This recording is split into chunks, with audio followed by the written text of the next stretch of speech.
क्या माँ का दूध परेशानी का कारण हो सकता है या फिर उसे लेकर चिंतित होने वाली कोई बात भी हो सकती है? क्योंकि डॉक्टर तो हमेशा इसे सही मानते हैं और नवजात बच्चों के लिए इसके रामबाण होने की बात भी कहते हुए इससे और भी ज्यादा प्रोत्साहित भी करते हैं। लेकिन क्या हो जब ये पता चले कि माँ का दूध ही सुरक्षित नहीं है, उसमें बेहद सेंसिटिव माने जाने वाले तत्व यूरेनियम है। चौंक गए ना आप? बिल्कुल ऐसे ही हम भी चौंक गए जब हाल ही में ये रिपोर्ट सामने आई, जो अब आपसे साझा कर रहे हैं कि बिहार के 6 जिलों में स्तनपान कराने वाली महिलाओं के दूध में यूरेनियम मिला है। 17 साल से 35 साल की 40 महिलाओं के दूध पर हुए रिसर्च में यूरेनियम पाया गया, जिसने रिसर्चर्स और डॉक्टरों की चिंता को और भी ज्यादा बढ़ा दिया। आपको बता दें कि यूरेनियम एक रेडियोधर्मी धातु है और इसका रासायनिक प्रतीक अंग्रेजी में अगर बताऊं तो वो यू अक्षर है। विश्व स्वास्थ्य संगठन यानी कि WHO के मानक के मुताबिक पानी में यूरेनियम की अधिकतम मात्रा 30 माइक्रोग्राम प्रति लीटर होनी चाहिए। इससे ज्यादा मात्रा होने पर यह मानव शरीर की किडनी को सबसे ज्यादा प्रभावित करता है और उसे धीरे धीरे खराब कर देता है। पटना स्थित महावीर कैंसर स्थान, Delhi AIIMS, national institute of pharmaceutical education and research जो है वो सहित 5 संस्थानों की सहायता से ये रिसर्च हुई और उसके बाद जो है ये रिपोर्ट सामने आई। बिहार के 6 जिले भोजपुर, समस्तीपुर, बेगूसराय, खगड़िया, कटिहार और नालंदा में ये स्टडी हुई। अक्टूबर 2021 से जुलाई 2024 के बीच यानी 34 महीने में के बीच हुए इस शोध में दूध पिलाने वाली महिलाओं से सीधे दूध लिया गया, यानी पहले से ही स्टोर किया हुआ दूध नहीं लिया गया। इस स्टडी की रिसर्च में प्रत्येक ग्रुप में एक महिला को रखा गया था ताकि महिलाओं से सीधे उनके दूध का सैंपल लिया जा सके और वो फ्रेश मिल्क पे ही रिसर्च किया जा सके। महिलाओं के दूध के सैंपल की जांच NIPR वैशाली में हुई। सैंपल की जांच LC-ICP-MS नाम की मशीन से की गई। ये मशीन लिक्विड भारी धातु की जांच बहुत ज्यादा जो है वो प्रभावित है।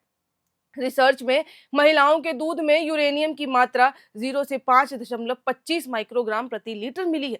सबसे ज्यादा यूरेनियम कटिहार जिले की महिला में यानी कि 5.25 माइक्रोग्राम मिला है। वहीं सबसे कम भोजपुर की महिला में मिला है। अगर औसत स्तर की बात करें तो ये नालंदा की महिलाओं में सबसे कम 2.35 माइक्रोग्राम है। वहीं खगड़िया की महिलाओं में ये 4.035 माइक्रोग्राम मिला है। अब इस स्टडी में मां का दूध पी रहे 35 बच्चों के भी सैंपल लिए गए ताकि मिल्क के साथ इधर भी जांच की जा सके। इनमें 70% बच्चों के खून में भी यूरेनियम मिला। शोध में इन बच्चों में नॉन कार्सिनोजेनिक स्वास्थ्य जोखिम की आशंका जताई गई। नॉन कार्सिनोजेनिक गुर्दे, नर्वस सिस्टम और मानसिक स्वास्थ्य पर नकारात्मक जो है वो असर डालते हैं, उसको बुरी तरीके से इफेक्ट कर सकते हैं। अब यदि बात विशेषज्ञ की चिंता की करें तो महावीर कैंसर संस्थान की डायरेक्टर और ऑनोलॉजी की मेडिकल हेड मनीषा सिंह कहती हैं कि पहली बात, किसी तरह की पैनिक की जरूरत नहीं है। माँ का दूध बच्चे के लिए सबसे अच्छा है, इसीलिए माँ को अपना दूध पिलाते रहना चाहिए और वो जरूरी है। जहां तक यूरेनियम की बात है तो पानी के लिए यूरेनियम की अधिकतम मात्रा का मानक तय है, लेकिन माँ के दूध के लिए कोई भी परमिसिबल लिमिट तय नहीं की गई है। लेकिन हम ये मानते हैं कि यूरेनियम अगर दूध में मिला है तो ये चिंता का विषय हो सकता है और इस पे सोचने की बात करनी चाहिए।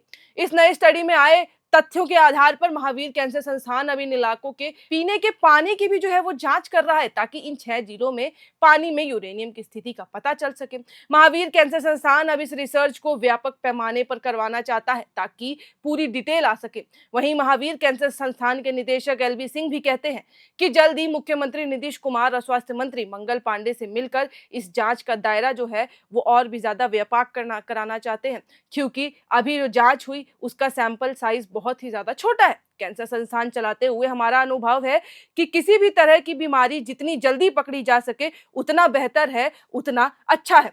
अब यदि बात बिहार के भूजल की स्थिति की करें तो अलग अलग शोध में बिहार के 11 जिलों के भूजल यानी कि ग्राउंड वाटर में यूरेनियम मिला है। ये जिले हैं गोपालगंज, सिवान, सारण, पूर्वी चंपारण, पटना, वैशाली, नवादा, नालंदा, सुपौल, कटिहार और भागलपुर। महावीर कैंसर संस्थान के मेडिकल रिसर्च हेड और पानी के शोध से लंबे समय से जुड़े अशोक कुमार घोष बताते हैं कि बिहार में पानी में हुए शोध में आर्सेनिक, फ्लोराइड, मैग्नीज, क्रोमीनियम, मर्क्यूरी और यूरेनियम मिलता रहा है। इसमें सबसे ज्यादा आर्सेनिक की मात्रा मिली है। राज्य के पास पानी का संसाधन प्रचुर मात्रा में है, लेकिन लोगों को साफ पानी पीने के लिए नहीं मिल रहा है और उसके लिए उनको काफी चुनौतियों का सामना करना पड़ रहा है।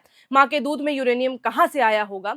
इस सवाल पर अशोक कुमार घोष कहते हैं, बहुत संभावना है कि ये पीने के पानी से या फिर उस जिले में बोए हुए अनाज यानी कि फूड चेन के जरिए से आया हो। वो कहते हैं कि यूरेनियम से दो तरह की समस्याएं आ सकती हैं, नॉन कार्सिनोजेनिक और कार्सिनोजेनिक। जो कि नॉन कार्सिनोजेनिक गुर्दे, नर्वस सिस्टम की बीमारियां पैदा कर सकता है, वहीं कार्सिनोजेनिक जो है वो कैंसर भी जो है वो आपके बॉडी में ला सकता है। मार्च 2025 में केंद्रीय जल शक्ति राज्य मंत्री ने संसद में एक सवाल का जवाब देते हुए बताया था कि बिहार में मात्र एक जिले का पानी यूरेनियम से प्रभावित है। ग्राउंड वाटर क्वालिटी रिपोर्ट 2024 के हवाले से दिए इस जवाब के मुताबिक बिहार में नाइट्रेट की जांच के लिए 808 सैंपल लिए गए थे। इसमें से 2.35% में नाइट्रेट और फिर 45 मिलीग्राम प्रति लीटर से ज्यादा मिला है और राज्य के 15 जिले इससे प्रभावित हैं। इसी तरह फ्लोराइड की जांच के लिए भी 808 सैंपल लिए गए थे। सैंपल के 4.58% में फ्लोराइड की मात्रा 1.5 मिलीग्राम प्रति लीटर से थी। अब 6 जिले जो है इससे प्रभावित थे। आर्सेनिक की बात करें तो लिए गए 607 सैंपल में से 11.9% में आर्सेनिक 10 ppb से ज्यादा था और 20 जिले जो थे इससे प्रभावित थे। वहीं यूरेनियम की मात्रा की जांच के लिए 752 सैंपल लिए गए थे, जिनमें 0.1% जो है वो यूरेनियम की मात्रा 30 ppb से भी ज्यादा थी और मात्र एक जिला जो था वो प्रभावित था। एम्स दिल्ली के डॉक्टर अशोक शर्मा ने बताया कि कुछ बच्चों से संभावित नॉन कार्सिनोजेनिक रिस्क दिखा, लेकिन वास्तविक नुकसान की संभावना बहुत कम है। वजह यह है कि ज्यादातर यूरेनियम शरीर से मूत्र के जरिए निकल जाता है और दूध में बहुत कम ही मात्रा जो है इसका पहुंच पाता है। वहीं एनडीएमए के न्यूक्लियर वैज्ञानिक डॉक्टर दिनेश के असवाल ने कहा कि यह स्तर पूरी तरह सुरक्षित सीमा में है, किसी तरह की घबराहट की कोई जरूरत नहीं है। हाँ, सोचने की बात जरूर है। माताएं बिना चिंता के स्तनपान जारी रखें। उनका कहना है कि मिट्टी और चट्टानों में स्वाभाविक तौर पर थोड़ा बहुत यूरेनियम पाया जाता है और विश्व भर में ऐसे अतिशूत्र स्तर सामान्य माने जाते हैं। लंबे समय तक उच्च स्तर का यूरेनियम बच्चों में किडनी और न्यूरोलॉजिकल विकास पर असर जरूर डाल सकता है, तो इसीलिए ये सोचने की बात जरूर है, लेकिन घबराहट की नहीं। लेकिन मौजूदा रिपोर्ट में मिला स्तर इतना कम है कि विशेषज्ञ इसे कम खतरा मानते हैं। इसीलिए डॉक्टरों का स्पष्ट सुझाव है कि बच्चों के लिए स्तनपान ही सबसे सुरक्षित और सर्वोत्तम पोषण है, जो कि उनके ग्रोथ के लिए अच्छा होता है। WHO और यूनिसेफ भी यही सलाह देते हैं। रिसर्चर्स ने बताया कि भविष्य में अन्य राज्यों में भी ऐसे अध्ययन किए जाएंगे ताकि भारी धातुओं और पर्यावरणीय प्रदूषकोजेंस की कीटनाशक आदि की स्थिति जो है वो पता चल सके। शोधकर्ता पहले ही आर्सेनिक, लेड और मरकरी जैसे धातुओं पर भी काम कर चुके हैं, जिससे जो है ये पता चला है। और अब ये रिपोर्ट कहती है कि माँ का दूध जो है वो बच्चों के लिए बहुत अच्छा है। अगर मात्रा कम है तो कोई दिक्कत या घबराहट की बात नहीं है, लेकिन अगर मात्रा बढ़ता है तो ये एक चिंता का विषय बन सकता है। लेकिन अभी WHO और यूनिसेफ ने इसे खतरे से खाली बताया है और कम खतरे वाला बताया है और कहा है कि माँ जो है वो स्तनपान करना जारी रख सकती है ताकि बच्चे की ग्रोथ बनी रहे और अच्छे से हो। तो ये रिपोर्ट आपको दी हुई जानकारी कैसी लगी, हमें कमेंट बॉक्स में लिख के बताएं और ऐसी ही और तमाम जानकारियों के लिए, वीडियोस के लिए देखते रहें एयर नाउ।